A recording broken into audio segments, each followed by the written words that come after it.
ಗುರುಗಳಾದ ಶ್ರೀನಿವಾಸ ರೆಡ್ಡಿ ಅವರನ್ನು ನೆನೆಸ್ಕೊಂತ ಇವತ್ತು ನಮ್ಮ ಮಂಜಣ್ಣವರ 2ನೇ ಹುಟ್ಟುಹಬ್ಬ MLA ಶಾಸಕರಾದ ಮೇಲೆ 2ನೇ ಹುಟ್ಟುಹಬ್ಬವನ್ನು ನಾವು ಮನ್ನಾಗಿನಲ್ಲಿ ಪಂಚಾಯತಿಯ ಮೂಪ್ರಹಳ್ಳಿ ಗ್ರಾಮದ ಯುವಕರೆಲ್ಲ ಸೇರಿ ಇವತ್ತು ನಾವು ಸಮೃದ್ಧಿ ಮಂಜಣ್ಣವರ ಹುಟ್ಟುಹಬ್ಬವನ್ನು ಆಚರಣೆ ಮಾಡ್ತಾಯಿದ್ದೀವಿ.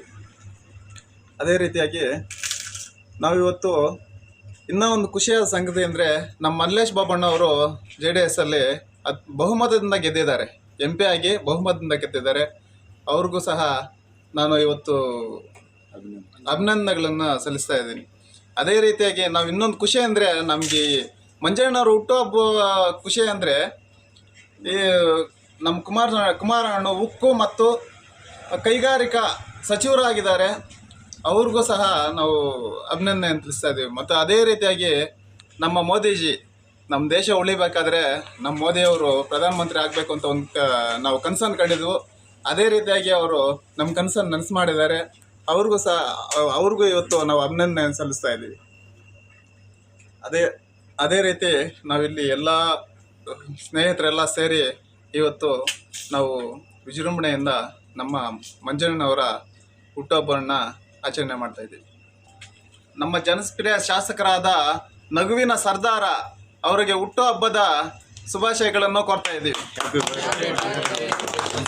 ಸಮೃದ್ಧಿ ಮಂಜಣ್ಣವರಿಗೆ ಹುಟ್ಟುಹಬ್ಬದ ಶುಭಾಶಯ ಕೋರುತ್ತಾ ಈ ಮುಳಬಾಗಿಲು ತಾಲೂಕಿನ ಎಲ್ಲ ಜನರ ಯೋಗಕ್ಷೇಮವನ್ನು ಯೋಚನೆ ಮಾಡುತ್ತಾ ಅವರ ಯೋಗಕ್ಷೇಮವನ್ನು ಕುರಿತು ಒಳ್ಳೆಯ ಅಭಿವೃದ್ಧಿ ಕಾರ್ಯಕ್ರಮವನ್ನು ಮಾಡಬೇಕಂತ ಇನ್ನೂ ಕಾರ್ಯಕ್ರಮವನ್ನು ಮಾಡಬೇಕಾಗಿ ವಿನಂತಿ ಕೋರುತ್ತಾ ಸಮೃದ್ಧಿ ಮಂಜಣ್ಣವ್ರಿಗೆ ಹುಟ್ಟುಹಬ್ಬದ ಶುಭಾಶಯ ಕೋರುತ್ತಾರೆ. ನಮ್ಮ ಮುಳಬಾಗಿಲು ತಾಲೂಕಿನ ಜನಮೆಚ್ಚಿದ ನಾಯಕರಾದಂಥ ಸಮೃದ್ಧಿ ಮಂಜಣ್ಣನವರು ಹಾಗೂ ನಮ್ಮ ಮಲ್ಲೇಶ್ ಬಾಬಣ್ಣವರು MP ನಮ್ಮ ಕೋಲಾರ ಜಿಲ್ಲೆಯಲ್ಲಿ ಅತಿ ಹೆಚ್ಚಾಗಿ ಮತಗಳನ್ನು ಜಯಗಳಿಸಿ ನಮ್ಮ ಇದನ್ನು ಮಾಡಿದ್ದಾರೆ. ಹಾಗೂ ಅದೇ ರೀತಿಯಾದಂಥ ನಮ್ಮ HD ಕುಮಾರಸ್ವಾಮಿ ಅಣ್ಣದವರು ಕೂಡ ನಮ್ಮ ಉಕ್ಕು ಮತ್ತು ಇದರಲ್ಲಿ ಶಾಸಕರಾಗಿ ಮಾಡಿದ್ದಾರೆ. ಅದಕ್ಕೆ ಅದರಿಂದ ನಮಗೆಲ್ಲನೂ ಇದಾಗಬೇಕಂತಂದ್ಬಿಟ್ಟು ನಮ್ಮ ಮಂಜಣ್ಣ ಅವರಿಗೆ ಹುಟ್ಟುಹಬ್ಬ ಶುಭಾಶಯ ಅಂತ ಈ ಅಭಿನಂದನೆ. ಎಲ್ರಿಗೂ ನಮಸ್ಕಾರ. ನಮ್ಮ ಮುಳಬಾಗಿಲು ತಾಲೂಕು ನಮ್ಮ ಶಾಸಕರಾದ ಸಮೃದ್ಧಿ ಮಂಜಣ್ಣ ಅವರಿಗೆ ಹುಟ್ಟುಹಬ್ಬದ ಶುಭಾಶಯಗಳನ್ನು ತಿಳಿಸ್ತಾ ಇದ್ದೀವಿ. ಮಂಜಣ್ಣ ಅವರಿಗೆ